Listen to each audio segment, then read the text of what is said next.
Welcome to the Missouri Historical Society's Library and Research Center. I am Magdalene Link. This is part of Making Missouri, a year-long look at the 200th anniversary of Missouri's statehood. This month we're focusing on cultural heritage, and I'm here to explore early Missouri foodways. When they first arrived in St. Louis in the latter 18th century, early settlers found an abundance of natural resources. There were chestnuts and pecans, melons and peaches, pawpaws and berries, wheat and corn. There were prairie hens, rabbits, turkey, buffalo, and elk. While this was true for those living along the Mississippi, agricultural and food traditions varied across the state.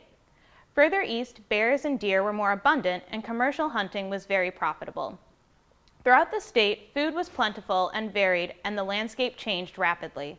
By the early 19th century, everything had become remarkably like American foodways we'd recognize today.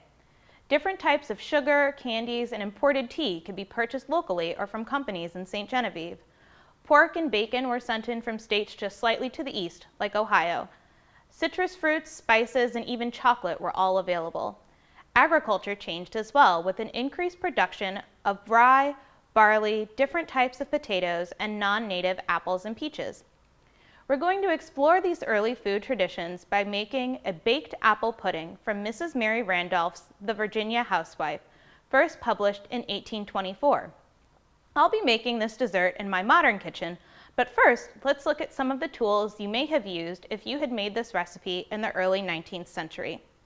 Here we have sugar nips, perfect for picking up sugar. A grater and a zester, perfect for lemons and other fruits. A sieve, which could have been used in a similar way to a potato ricer or would have been used more like a strainer today. And finally, a rolling pin, which hasn't changed much. Now that we know what we'll need, let's see how we can make a baked apple pudding.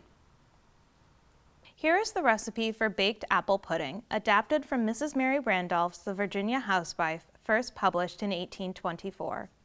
For this recipe, you will need pie dough, or paste as it was called, preferably homemade but store-bought will do, 1 pound of apples, you can use any apples you like, a ½ pound of butter, softened, a ½ pound of sugar plus a little extra for dusting, the zest of 2 lemons, and 6 eggs. The first thing we want to do is line a pie pan with our pie dough or paste. Once lined, set aside. Next, we want to preheat our oven to 350 degrees. While we're waiting for the oven to preheat, let's get our apples peeled, cored, and roughly chopped. Then we're going to spread the apples onto a baking tray. If you want, you can use a tiny bit of nonstick cooking spray or butter to stop them from sticking. Once the oven is preheated, we're going to bake our apples for about 20 to 30 minutes until they're nice and soft. We don't want them to burn or get too dark in color, we're just looking for a light golden color. If you're not sure the apples are soft enough, gently press down on them with the back of a wooden spoon. The original 1824 recipe instructs you to rub the apples through a sieve, but I'm going to carefully transfer them into a mixing bowl and use a potato masher to mash them up. If you have a good sieve or potato ricer, that'll also work. We want the texture to look like applesauce. It's okay if it's not super smooth, it'll still come together in the end. Before it cools off too much, add in the butter, sugar, and lemon zest. Give it a good mix. Crack the eggs into a separate bowl and beat well. Slowly pour the beaten eggs into the apple mixture and give it a few more stirs until it is well combined. Don't panic if your mixture looks too runny. Slowly pour this mixture into our prepared pie shell and bake for about 40 to 60 minutes until the top is nice and golden brown and there is a slight wobble in the center. I strongly recommend placing the pie pan onto a baking tray or putting one on a lower rack in your oven because I found that it did bubble over a bit. Once the pudding has cooled slightly, sprinkle the top with a little sugar. Let cool completely so that it has time to set, then slice and serve. Well, the baked apple pudding turned out to be incredibly delicious.